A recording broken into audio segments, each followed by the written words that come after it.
You travel to a new city, find a quiet listing online, and punch in the keypad code. It's a familiar routine, a transaction that promises a few days of peace in an unfamiliar location. You drop your bags, lock the deadbolt behind you, and immediately feel safe.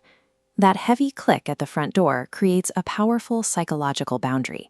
Everything outside is unknown, but inside you are in control. When we stay in strange houses, our imaginations tend to drift toward the supernatural. We listen to settling floorboards and wonder if the place is haunted.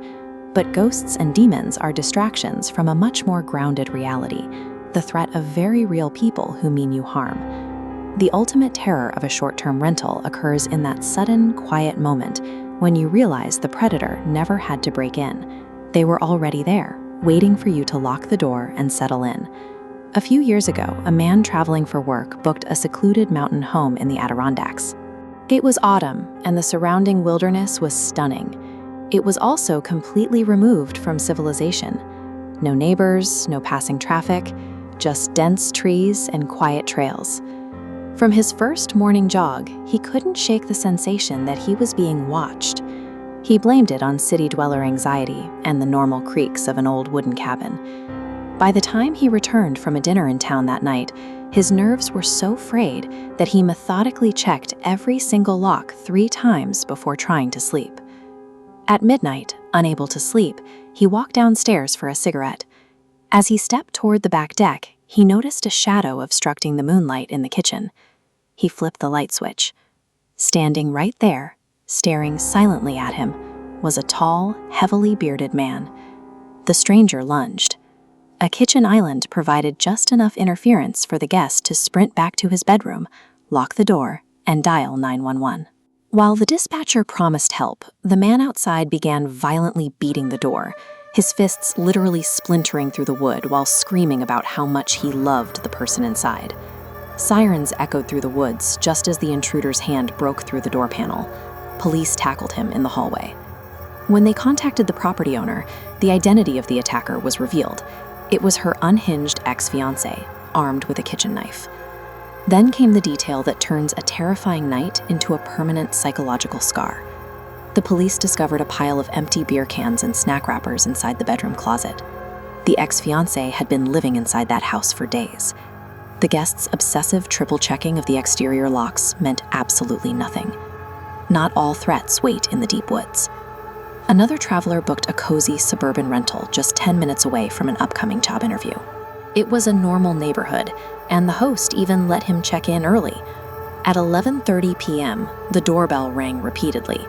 When the guest checked the front door, he found a skinny man staring at the ground, holding a small brown paper bag.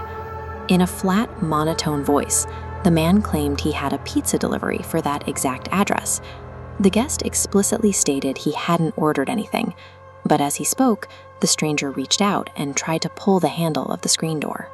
The guest slammed the main door shut, locked the deadbolt, and watched through the window as the man retreated to a beat-up red car with a busted headlight, leaving the engine running in the driveway for an unnerving amount of time.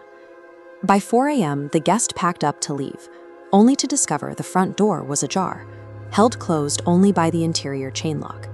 The screen door he forgot to secure had been breached, and as he quickly backed his car out of the driveway, he noticed that small brown paper bag sitting directly on the edge of the porch.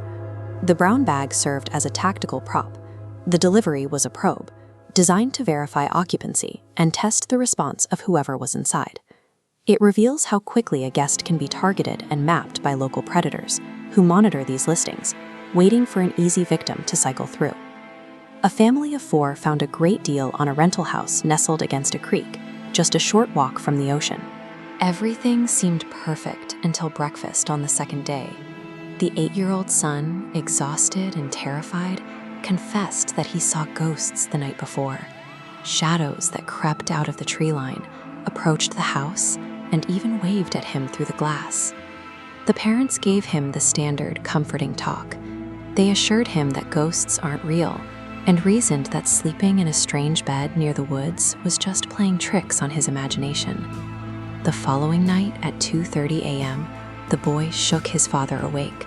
The ghosts were back. The father rushed out to the living room and found 3 figures at the back sliding door.